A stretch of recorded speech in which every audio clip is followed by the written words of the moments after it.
comment le tourisme particulièrement peut être encore plus compétitif à Agadir? Qu'est-ce qui manque à Agadir finalement Agadir et région. et quand on parle Agadir, évidemment, on parle de toute la région. Qu'est-ce qu'il faudrait pour booster encore plus le tourisme à Sivou en sachant que c'est vraiment un objectif national?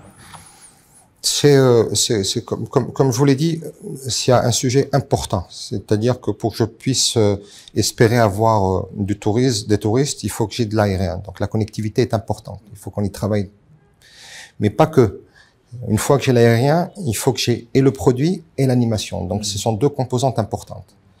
Donc aujourd'hui, on est à l'ère de la digitalisation. Quand j'ai un touriste aujourd'hui qui vient chez moi, qui s'ennuie, c'est en un clic, le monde entier sait qu'il va s'ennuyer à Agadir. Donc j'ai besoin de créer, de lui faire vivre une expérience de rêve. Et ça, je pense qu'il y a une décision politique qui est très forte. Aujourd'hui, la feuille de route du tourisme y répond. Et il répond totalement. Donc le ministère a fait un travail extraordinaire dans ce sens. Donc aujourd'hui, on a compris que le mal est là. Et on a trouvé les solutions. Donc, il y a énormément de leviers qui ont été mis en place justement pour booster l'animation. Aujourd'hui, on a une offre extraordinaire d'animation.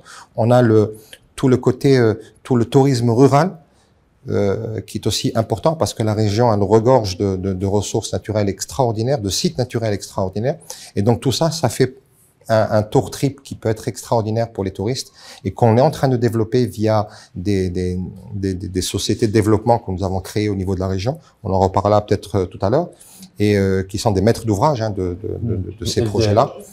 Et aujourd'hui, l'offre est là, elle est en train de se construire et on voudrait être au rendez-vous, Inch'Allah, parce que nous avons, comme vous le savez, un deadline. Il y a un projet royal qui est important, qui est le PDU d'Agadir, le plan de développement urbain d'Agadir, qui est un projet qui va complètement relifter la ville d'Agadir en tant que locomotive et capitale de la région. Et donc forcément, on a un deadline de 2024 et on sera au rendez-vous, Inch'Allah. Il y a des chiffres prévus, c'est-à-dire il y a un objectif pour le tourisme? Alors l'objectif qui a été assigné par le ministère de tutelle, c'est 2 millions de touristes à horizon 2026. C'est un gros challenge, mais je pense que si... pardon? Là maintenant, vous êtes à combien? Juste pour avoir une idée du On est à 1 million. 1 million, d'accord. On est à 1 million. On est à 1 million, donc doublé en 2 ans. Le challenge, il est conséquent, hein, il est conséquent, mais je pense que si on réussit, si le territoire réussit son intelligence collective, je pense qu'on peut y arriver. Et l'intelligence collective, forcément, c'est toute une politique de convergence des politiques, de travail en commun, de travail collectif entre tous les parties prenantes du territoire. Et ça, c'est important. C'est vraiment important. Si on réussit ça, je pense que le challenge, il sera réussi, Inch'Allah. Monsieur le Président, est-ce que le contrat d'application, touristique, il a été signé ou pas encore? C'est-à-dire, est-ce qu'il a été finalisé? Alors, le contrat d'application, en fait, c'est pas un contrat d'application, c'est plus un contrat programme. Le contrat programme, c'est important de le dire, ce sont des engagements, c'est des engagements mutuels. Et donc, quand on parle d'engagement, forcément, c'est beaucoup plus sérieux.